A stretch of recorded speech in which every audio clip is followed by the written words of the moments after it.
Olá, queridos e queridas. Retornei, tá? Porque estava tão entusiasmada com as falas que não percebi que a energia, que o computador não estava carregando energia. Aí acabou a bateria, estou reconectando agora. Vocês me desculpem, tá bem? Então, tá? Vamos lá. São os ossos do ofício da gravação sem edição. Mas vamos lá, tá? Eu falava para vocês da legislação, a lei e os judeus na França a partir da Revolução Francesa, e li para vocês um trecho que falava de cidadãos, de estrangeiros residentes na França na década de 1940, sob a ocupação alemã, tá? E que eles poderiam, a qualquer tempo, a qualquer hora, serem internados em campos especiais ao bel prazer de quem estava no poder. Um outro trecho, tá? Vou ler para vocês, admissão de estudantes judeus nos estabelecimentos de ensino superior na França sob a ocupação alemã. É uma lei de 21 de junho de 1941. Vejam, artigo 1º. O nome de estudantes judeus admitidos para se inscrever em uma faculdade, uma escola, um instituto de ensino superior, não poderá exceder 3 para cada 100 estudantes não judeus por ano escolar. Tá? Então, vejam, há uma legislação, né, que acaba impedindo esses sujeitos de, quer dizer, retire os direitos desses sujeitos. É como escreve aqui o Mbembe na página 45. Ele vai falar do negro, mas eu trouxe aqui um exemplo durante a ocupação pela França, pelos alemães, né? Mas quanto ao negro, passou a ser, a partir de então, nada além de um bem móvel, pelo menos do ponto de vista estritamente legal, assim como os judeus. Tá? Porque aqui, uma parte, nos campos, nos lager, construídos na Alemanha sob o nazismo, tá? A gente pensa muito nos exterminados. Sim, é lógico, milhões. Mas havia aqueles que não era destinado, no primeiro momento, às câmaras de gás, eles traziam números nos braços e eles trabalhavam. Eles trabalhavam. Os campos, os lager, eram campos de trabalho escravo, tá? Então, eles fabricavam os equipamentos para a guerra, havia também plantações, tá? Então, a situação daqueles sujeitos era uma situação análoga à da escravização, tá? Então, é um modo de... a violência vai ser instrumentalizada e vai ser destinada de modo racional para o trabalho na então Alemanha nazista. Tá? Eu não vou me estender sobre esse tema, mas vocês podem entrar em textos que falem desse ponto, tá? Então, e isso começa, tá? Essa escravização começa a partir de uma legislação que vai retirando direitos dos sujeitos, tá? Como essas que eu li na França, também foram implementadas legislação para tanto na Alemanha, tá? E aqui nas Américas, quer dizer, essa legislação nem existe, tá? A partir do momento em que o sujeito escravizado vindo da África para cá, trazido à força da África para a América, ele não tem essa condição. Então, vejam como se faz para os homens até então livres se tornarem homens escravizados. Tá?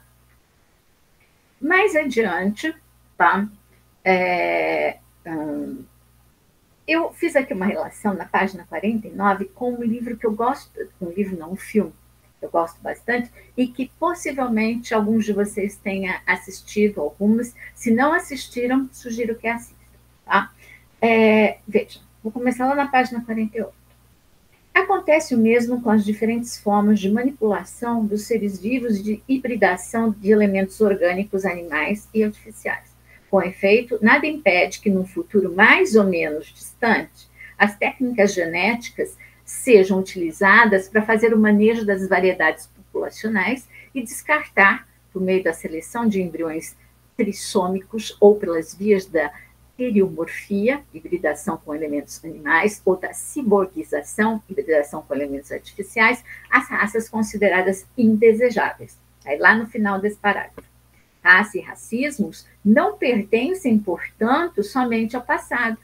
Tem também um futuro, especialmente num contexto em que a possibilidade de transformar os seres vivos e de criar espécies mutantes já não emana unicamente da ficção.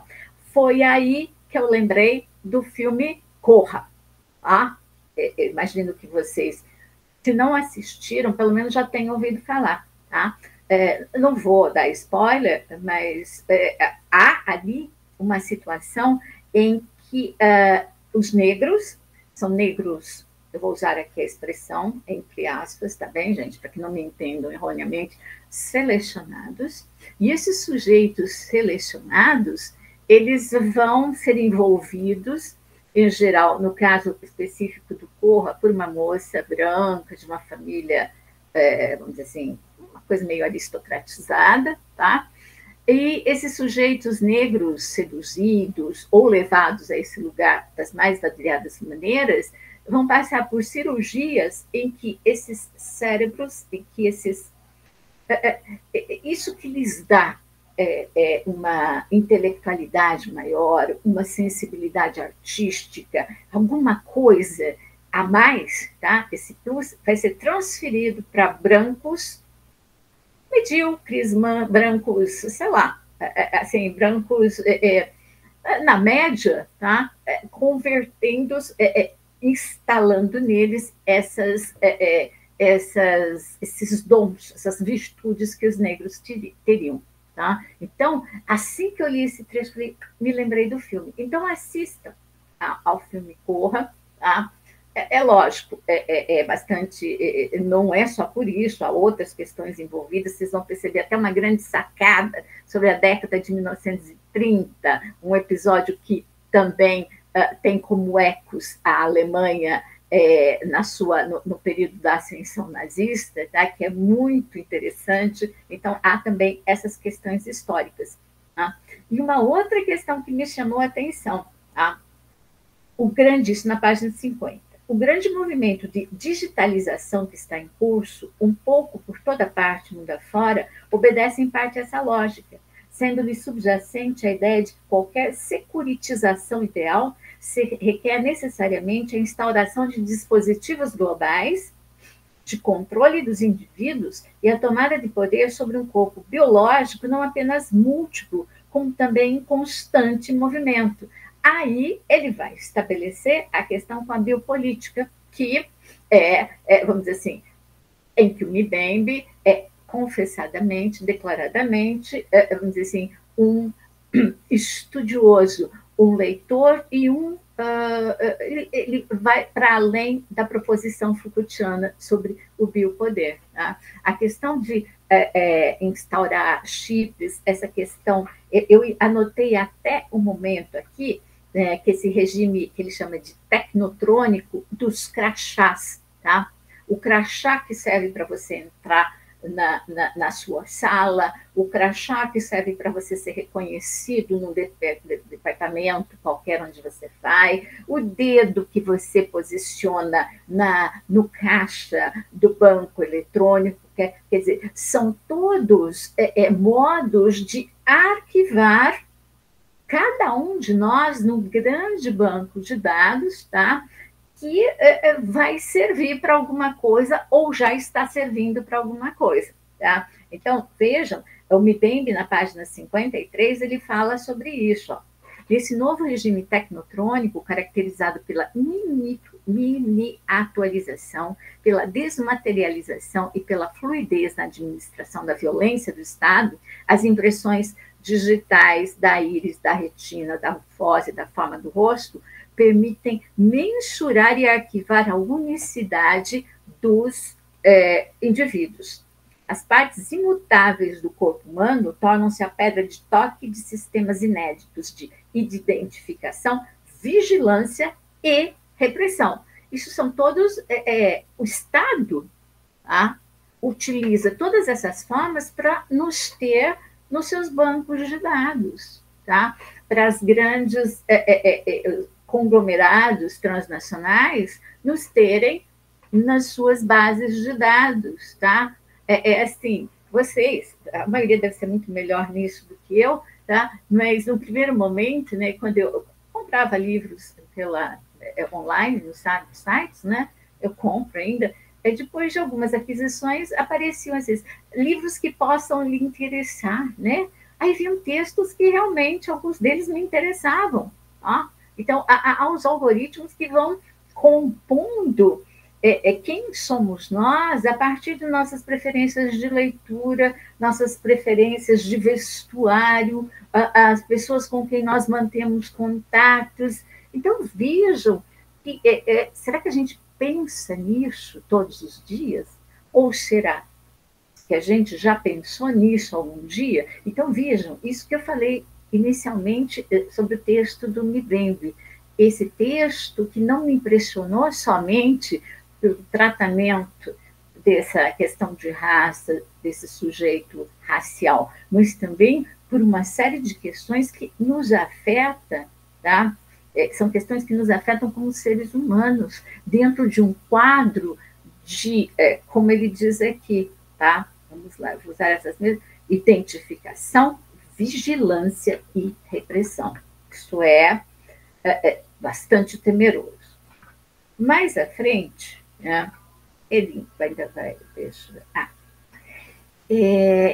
um filme, ele ainda está, eu não sei se ele ainda está em cartaz, eu não fui assistir, caríssimos e caríssimas, porque ainda não quis, eu não sei se eu estou ainda preparada para assistir ao filme, mas vamos lá, falei do Corra, na página 59.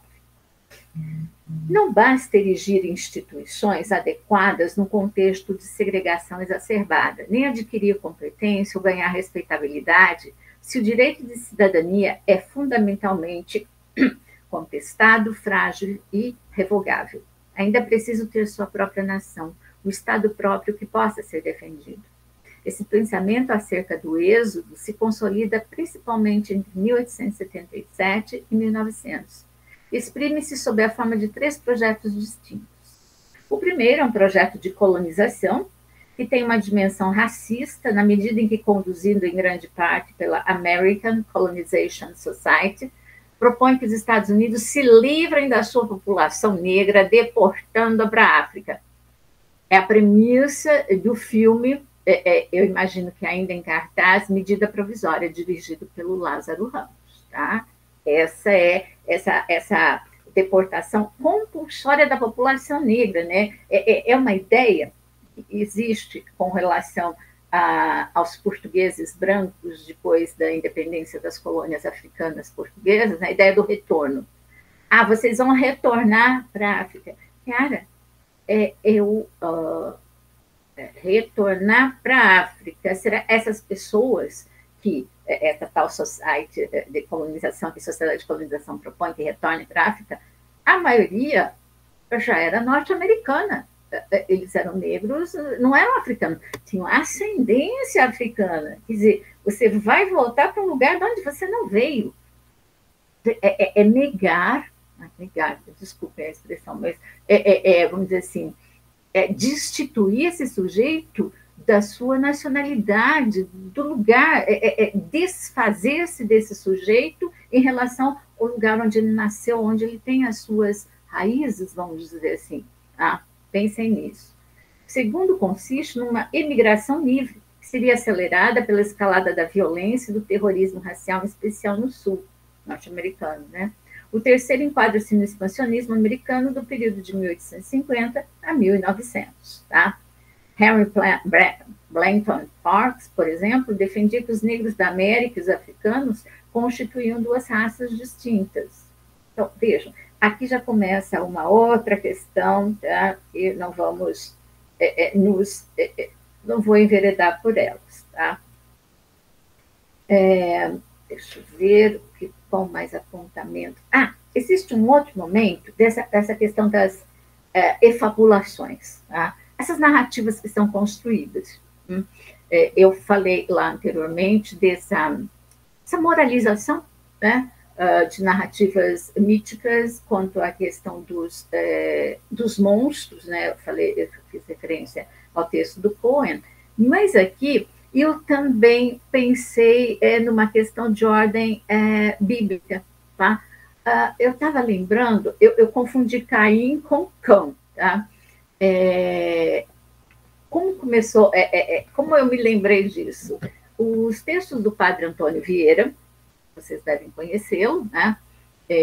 Um sermonista, grande orador do século XVII português. Tá?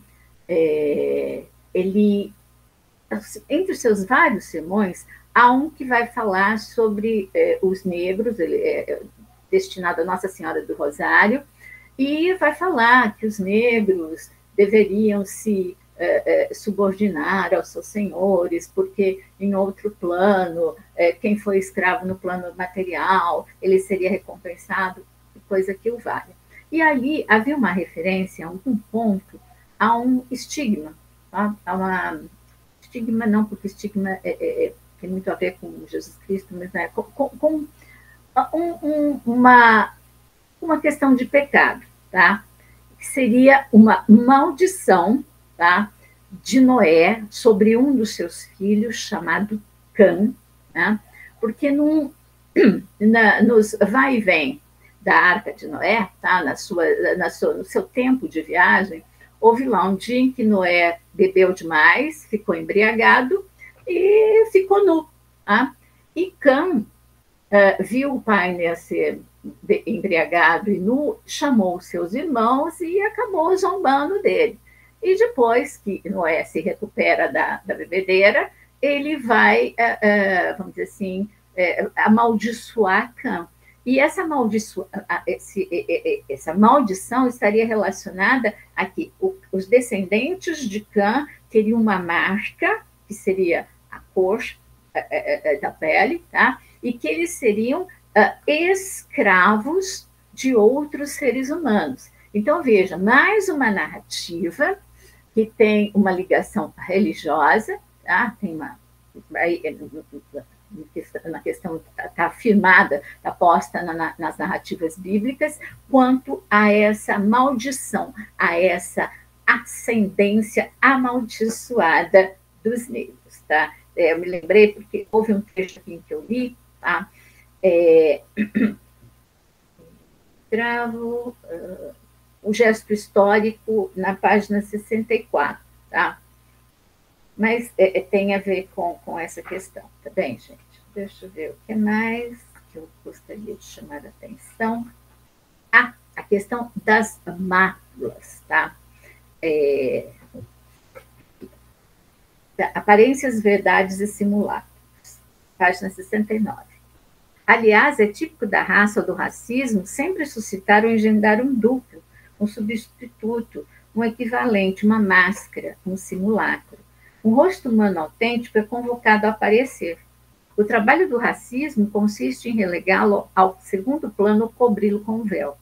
No lugar desse rosto, faça emergir das profundezas da imaginação um rosto de fantasia, um simulacro de rosto e uma silhueta que, desse modo, toma o lugar de um corpo e um rosto humano. O racismo consiste, pois, em substituir aquilo que é por algo diferente, uma realidade diferente. Tá? Então, para o racista, ver o negro é não ver que ele não está lá, que ele não existe, que ele não é outra coisa senão um ponto de fixação patológica de uma ausência de relação. É uma operação do imaginário, o lugar de contato com a parte sombria e as regiões obscuras do inconsciente. Tá? Está por trás da aparência, por baixo daquilo que percebemos, mas ela também é constituída no próprio ato de designação, o meio pelo qual certas formas de subvida são produzidas e institucionalizadas, a indiferença e o abandono justificados, a parte humana no outro violada, velada ou ocultada, e certas formas de encarceramento ou até mesmo de abate toleradas. Eu me lembrei aqui do relato de ele é um cantor operístico, parece que é um tenor, ele é negro, e ele foi abordado, isso aconteceu há uns 2, 3 meses, na balsa que atravessa da cidade praiana de Santos, no litoral paulista, para uma outra cidade praiana chamada Guarujá, no litoral paulista.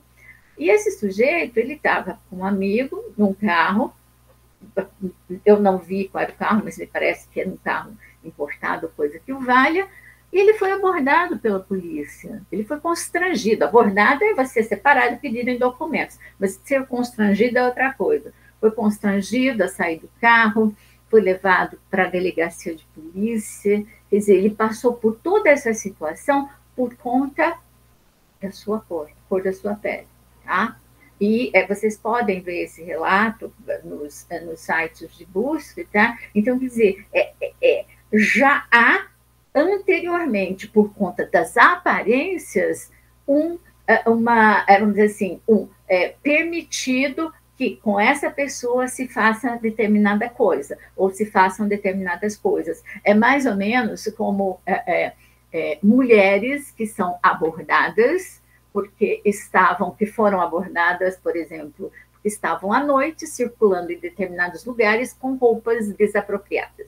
Primeiro, mulher pode circular a qualquer hora, em qualquer momento. O que é uma roupa desapropriada? Para quem a roupa é desapropriada? Tá? Então, vejam que há certas condições que estão postas na aparência do sujeito, sejam fenóticas, sejam do ponto de vista dessa aparência do vestuário, né, que dão um direito, que eu não sei de onde vem, tá, ao outro, de abordagens constrangedoras, de violências e, diria que por vezes, de morte a esse outro, tá, com relação a esse sujeito que vai ser abordado.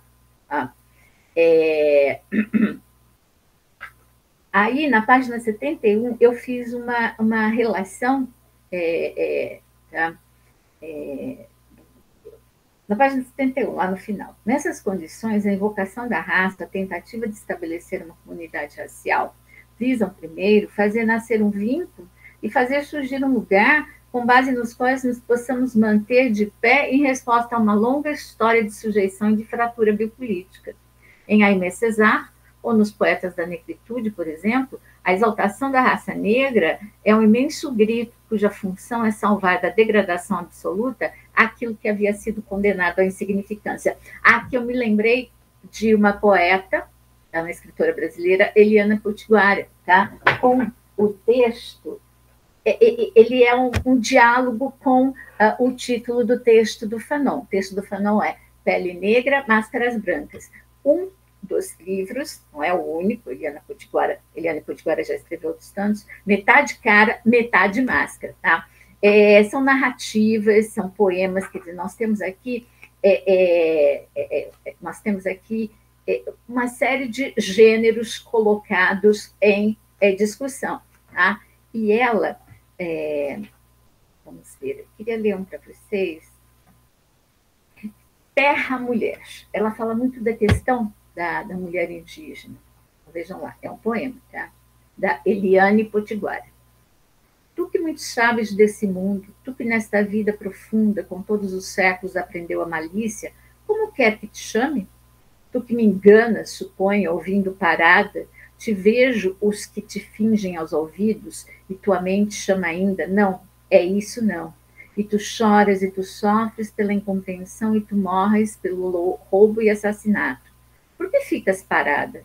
No dia em que rastejastes e no dia que apanhastes na cara, vi a teu lado a miséria e a morte, companheiras fiéis.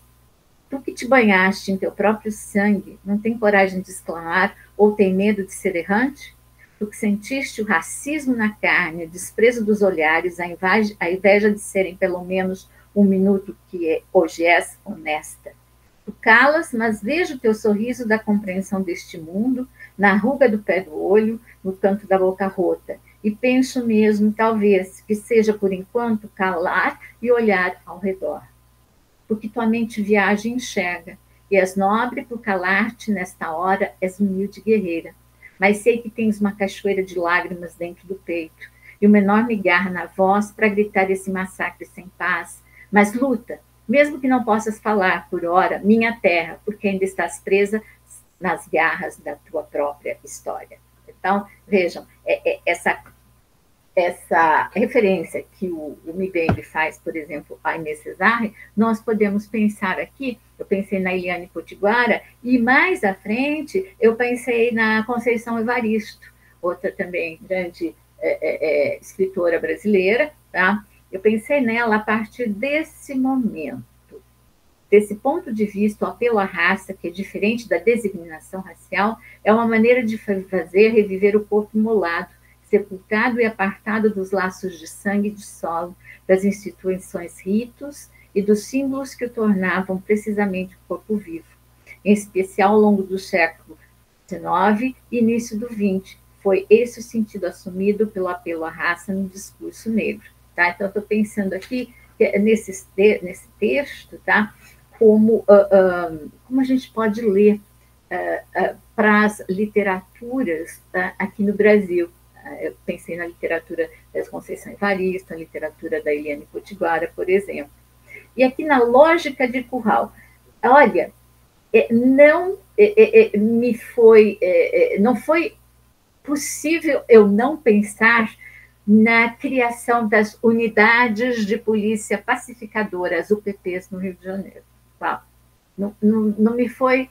Eu não consegui sair desse lugar, porque, olha, historicamente, a raça sempre foi uma forma mais ou menos codificada de divisão e organização das multiplicidades, fixando-as e distribuindo-as ao longo de uma hierarquia e repartindo-as dentro de espaços mais ou menos distantes. A lógica do curral foi o que ocorreu sob os regimes de segregação. Também, lógico, me lembrei do apartheid, tá? Mas aqui no Brasil, essas unidades que foram instaladas onde? Elas foram instaladas nas comunidades no Rio de Janeiro, tá? Então, elas foram... houve uma invasão desse território e essas unidades, elas foram ali instauradas para o controle, para a repressão. Só que elas deram muito errado. Assim, eu não fiz uma análise profunda dessa questão, mas eu nunca pensei que elas poderiam que elas iam dar certo, tá? Porque elas têm essa lógica da segregação, o que se chama aqui da lógica de curral, tá? Aí depois se fala do apartheid, lógico, né? E penso que seja isso, tá? Como sempre, eu fiz uma leitura daquilo que mais me interessa, daquilo com que eu pude estabelecer algum diálogo, tá bem? Espero que aproveitem, né? O próximo texto, deixe-me ver cá, meus caros e minhas caras, deixa eu ver nos meus apontamentos. Vamos ver, eu preciso... o próximo é Formas Comunicativas do habitat indígena, a digitalização da floresta e o netativismo nativo no Brasil. Tá? Então, próximo eu vou usar um texto escrito em língua portuguesa e falando sobre esse lugar que os indígenas ocupam dentro desse outro modo, esse novo meio de se comunicar, tá bem? Então, eu agradeço a atenção de todos e de todas, tenham um ótimo dia, uma ótima semana, uma ótima noite, a depender de qual momento estão aqui assistindo a essas falas, tá bem? Muito obrigada, até mais.